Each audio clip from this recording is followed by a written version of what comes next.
Greater Good Radio. Connect, learn, heal, and grow. When I'm doing work, I want to, one, trust the person. And maybe it's because I'm not that analytical, so I'm not really sort of looking at the process. I'm sort of open. But to me, what's really key and what I have a high radar for is bullshit.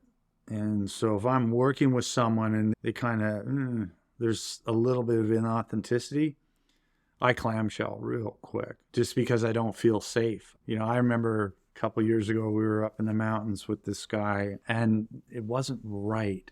And some of the language sounded great and the exercise looked really kind of, it was well put together, but I just went, And I found myself really, really holding back. So the process is, what works for me is more, do I trust this person? People. The recovery community I trust to a certain degree. There's certain people I have more breadth with as opposed to just sort of being in a public room. Things you share there, things you share here are different.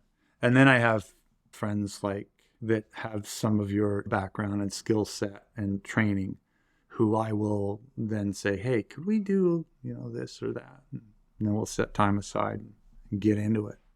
I mean, that makes sense because the healing process only moves at the speed of trust. If there's no trust in the container and the relationship is not there, there is no space to do anything healing-wise. So what you said made total sense to me.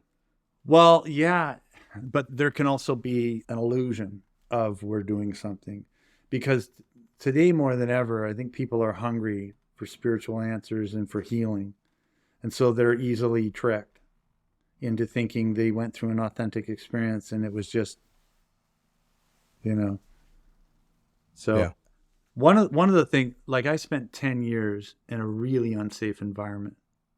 And I'm not talking about growing up, but when I was out in the street spinning for prizes, one of the things that you hone is a bit of a radar.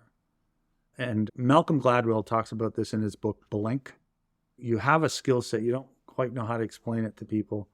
And my Blink skill set is that I can read a room. So when I was out there, and I don't know what it is I've never been formally taught this, but I can tell if your energy is good. And the reason I have such a high radar for that is my life depended on this in some circumstances. It's 3:00 in the morning.